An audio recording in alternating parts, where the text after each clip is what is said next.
Well, the day after, the night before the transfer window deadline. Chelsea have sold lots of players. Chelsea have released a bunch of players. Chelsea have loaned players. They have brought in new youth players. They've brought in more like senior, top tier senior youth players, like high profile youth players to join the sort of Chelsea future revolution. And of course, loads of senior first team footballers to join Thomas Tuchel's ranks. At Chelsea Football Club, we're going to be talking about Aubameyang and Zakaria officially announced, like I was speaking about last night in the evening. We'll also give you a full list of what the hell is going on. What's going on, ladies and gentlemen? Thank you for joining me. Please do drop like on video to show your sweet loving support of the content. I really do appreciate that from you guys. You are all my dear close friends. You're welcome to subscribe should you choose to do so. I would recommend that you hit that sweet, sweet bell, baby. Look, man, also, fantasy football time. Boom. That didn't work. Spitch, ladies and gentlemen. This video is brought to you by Spitch. Spitch is the best of fantasy footballs because unlike the one that you all play, you can dip in just whenever you want, just for a weekend. I always talk about how it rewards the thinking man because it utilizes Optus stats, so you don't need to just work within a, clean sheet, go. Ain't got that, no points, mate. You get rewarded appropriately. There's season modes where you can win money either for free or you can put a bit of money down. Test your football knowledge skill in an Opta-driven platform landscape against managers all over the freaking world, mate. So, yeah, click link in top of description to go check out Spitch now. Ooh! And here we are, back in the studio outside Stamford Bridge. I'm going to cite an article from Football.London from a bunch of the journos over there to consolidate the information of who's gone out and who has come in. So, stay with me. Incomings. Eddie Beach from Southampton, I think he's a young goalkeeper. Raheem Sterling, the Man City long-term wide forward, false nine, goal scorer, probably our best attacker, or definitely our best attacker so far this season.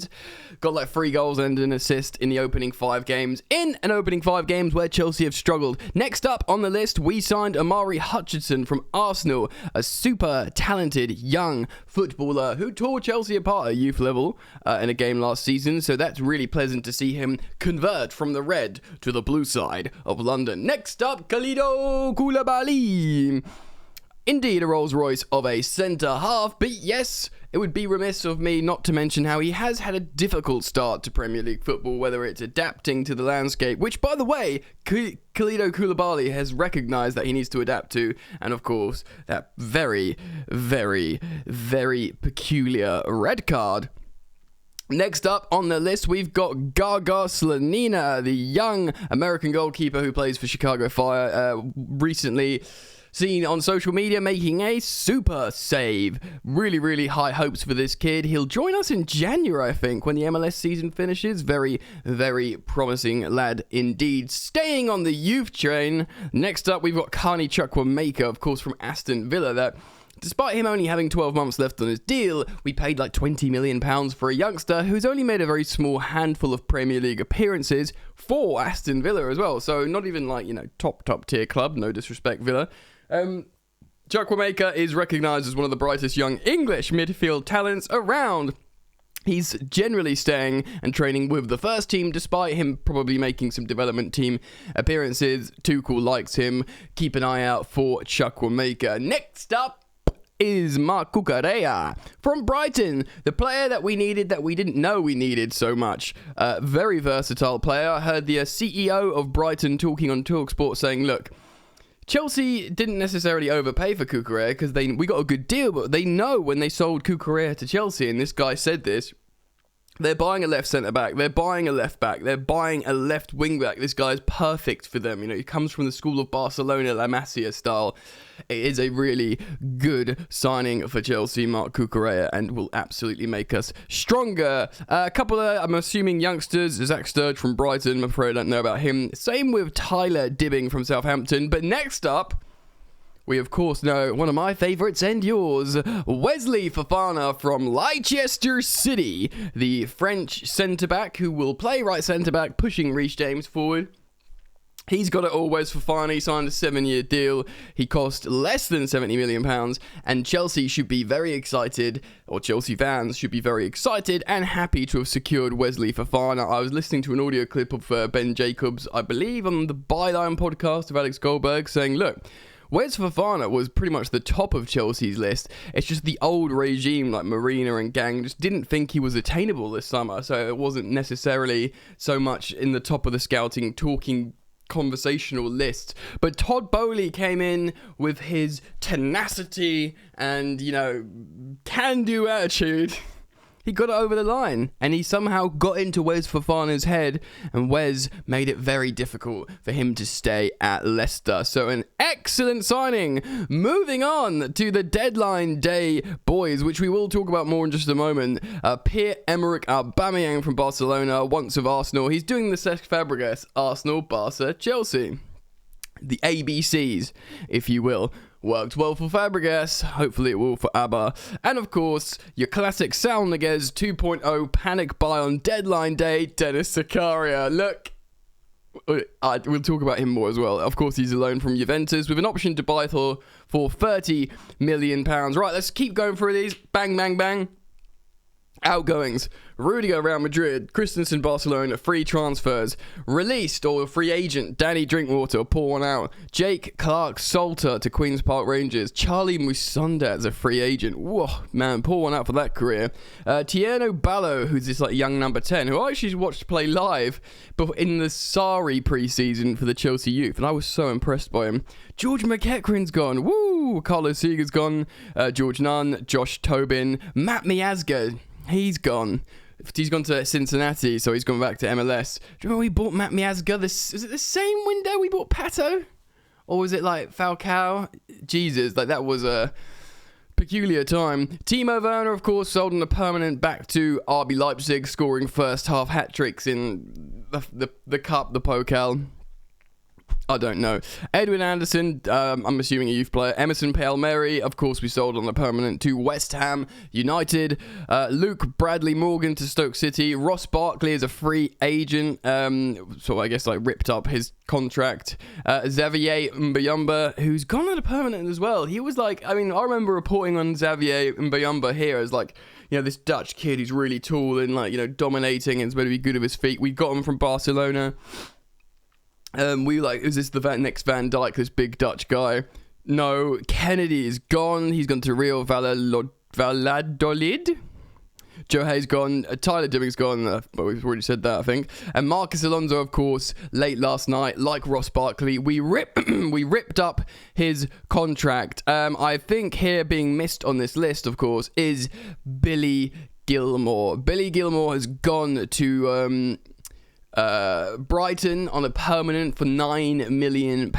Frustrating for Chelsea because he won, on his debut, Champions League, Premier League, FA Cup and Scotland. He won man of the match in all his debuts. He was excellent under Lampard. Clearly, Tuchel wants just someone bigger. As reductionist as it sounds, he just wants a big, strong person in the midfield. I think that's why we've got Zakaria. I do feel bad. Hopefully there is a buyback clause in the Billy Gilmore deal. Although it is on a permanent, Chelsea have confirmed that. Brighton published it on as undisclosed terms, which is a little bit why have they said that? Does that mean there is a buyback clause? So we'll have to see what happens. And of course, loans will fly through these. Some guy called Romelu Lukaku to Inter Milan. Not sure who he is. Bergstrom's gone to Peterborough. We've got Ethan Wadey out. Sam McKelland, Nathan Baxter. The goalkeeper's gone back to Hull City. Promising young goalkeeper. There's a bunch others here. Jamie Cumming went out as well. Ian Matson went to Burnley, of course. What's his name? Vinny Company, managing Burnley. He's had quite the time there. Ian Matson having man of the match from match-winning goals to getting sent off with horrendous red card tackles as well. Tino Andrin's gone back to Huddersfield Town. Of course, Lalina has gone to Chicago Fire. We know about Levi Colwill at Brighton. Probably he is the reason why Billy Gilmore had to be a permanent. Malang Sarr went to Monaco. That's decent. Really interesting. Everyone keeping a close, peeled eye on Callum Hudson-Odoi to Bayer Leverkusen, excuse me, I always say that wrong. Yeah, really interesting to see how Cal does there. I think a lot of people will genuinely be watching some of their Bundesliga games just to see what he's doing. Barbara Rahman's yearly loan to Reading. Xavier Simons has gone to Hull City as well. Dujon Sterling to Stoke. Ethan Ampadu has made a return to Syria to play for Spezia. He did well out there for Venezia, despite them getting relegated. But he was good. He played in different positions. Obviously, in Italy, a lot of people have taken notice, so hopefully it is a good season at Spezia. And Harvey Vale, interestingly, has extended with Chelsea and gone on loan to Hull City. Loads of Chelsea players have gone to Hull, so I guess it's only the Premier League that is a maximum of one loanee from a club, because Hull looks like to be propped up by Chelsea. Unless because he does come under loans. Harvey Vale, obviously really, really good. Tuchel loves him. If he signed a new deal, we've got him locked down. We'll keep a close eye on him, etc. Right, that's the admin done, keeping you up to date. Aubameyang has come to Chelsea. Chelsea doing they've given him the number 9 shirt. Is Aubameyang gonna break the curse? How do you feel about him getting the number 9 shirt, dude? Wild. Own it, man. He doesn't believe in the curse, surely. Pierre-Emerick Aubameyang has completed a permanent transfer from Barcelona to Chelsea. The experienced forward joins the Blues on a 2-year contract. People have also speculated or reported that it's a 2+1. So should Chelsea want to trigger it for an extra year, which would take him into being 36 years old. It's alright when it's Thiago Silva, but it's forwards, they got to run around. 36. And becomes the 6th senior signing of the summer window to bolster the men's squad following a 7-month stay at the Camp Nou. He scored 13 goals in 23 appearances. Decent for Barca last term. Probably some off the bench as well, so I'd be keen to see the minutes per goal. Helping them rise from 6th in La Liga to 2nd. On becoming a Chelsea player, Aubameyang said, "I'm really happy. It's an honour to play as a part of this team, and I can't wait to start. I have unfinished business in the Premier League, so it's good to be back and really exciting." He's back. He's got the hairline. He's got the trim. He's looking good. Chelsea chairman Todd Bowley said this: "Pierre-Emerick is an elite striker with a proven track record in the Premier League, and his arrival strengthens our squad, giving us new attacking options. We are thrilled to have Pierre-Emerick on board with us in a new era. A new era at Chelsea, ladies and gentlemen. One that hasn't started too well on the pitch, and we're really looking forward to working with him." Bedad Iqbali and Jose E. Feliciano, the co-controlling owners, also said, "We are really pleased to welcome Pierre-Emerick back to London. Back again!" as one of the final and important pieces to be added at Chelsea this summer. He's a world-class forward and a leader. Ooh, Mikel Arteta's going to be reading that, a leader, and be like, I hope he haunts Arsenal, and can't wait to see him in blue this season. A pacey striker, a clinical finisher. The 33-year-old is a proven Premier League goal scorer, this is like Romelu Lukaku, like having flashbacks of my eyes rolling in the back of my head, like over 100 Premier League goals, proven Premier League scorer, Romelu Lukaku. So he netted 68 times for Arsenal over 4 years at the Emirates, averaging better than a goal every 2 games in all competitions, and sharing a golden boot in 18-19 alongside Salah and Mane, who all scored like 23 goals each or something like that, memory serves. So he's won the FA Cup as well against Chelsea. Pierre-Emerick Aubameyang, he's taken the number 9 shirt. How do you feel about that? Comment down below how many goals. He's given Haaland like a 9-goal head start. So he's already hamstrung for the golden boot. Talk about Aubameyang in the comments. Let's talk about Zakaria. Where's my bloody transition screen? Jesus, stupid studio tech. Blues bring in Zakaria on loan. Swiss international Denis Zakaria has joined Chelsea on loan from Juventus for the remainder of the campaign, with an option to buy for a permanent transfer at the end of the season. And apparently the option is 30 million. Meh. It's kind of like, is it going to be echoes of Kovacic, ding, ding, ding, good. Or Saul Niguez, wah, wah. You know, we'll have to see. The 25-year-old is a strong and energetic midfielder who is robust in the tackle and a fine passer of the ball. Zakaria rose to prominence in the Bundesliga with Borussia Mönchengladbach, where he was most often deployed as a defensive midfielder, but he can also play further forward and in the centre of defence. Ooh, maybe in the middle of a back three. On switching to Stamford Bridge, Zakaria said, "I want to say hi to all the Chelsea fans, and I'm very happy and proud to be a Blue, and I cannot wait to see you at Stamford Bridge." Yeah, fair enough. Standing at 6 foot 3 inches tall, Zakaria has the mobility to cover plenty of ground. Regular topping running stats during his time in Gladbach. So he's big, and he runs around a lot. And maybe this is why he's the kind of profile that Tuchel would prefer instead of young, weak Billy Gilmore. Poor Billy Gilmore. He chips in with goals. He's played 40 times for the Swiss national team, including the 2018 World Cup and last year's Euros. And he has featured in a European competition for young boys, Borussia and Juve. So Todd Bowley said this: "Dennis is a talented midfielder with lots of quality and skill. He would add depth and range to a squad this season that we're looking forward to watching him play in Chelsea Blue." Jose and Badad said this: "Dennis brings top level and international experience and his mix of tenacity." The funny thing is about this, none of them said this, did they? None of them said that. There's a PR person that's done a little bit of background research, got something cleared, and, you know, whatever. Right, well, what do you think? Deadline day deals. Aubameyang's probably quite good. I mean, like I said, I've got to rate this transfer window highly on the premise of we got so much deadwood out, and then we got really dysfunctional high-wage build players out in Timo Werner and Romelu Lukaku. We brought in top-tier replacements. We brought in one of my favourite transfer targets in Wes Fofana.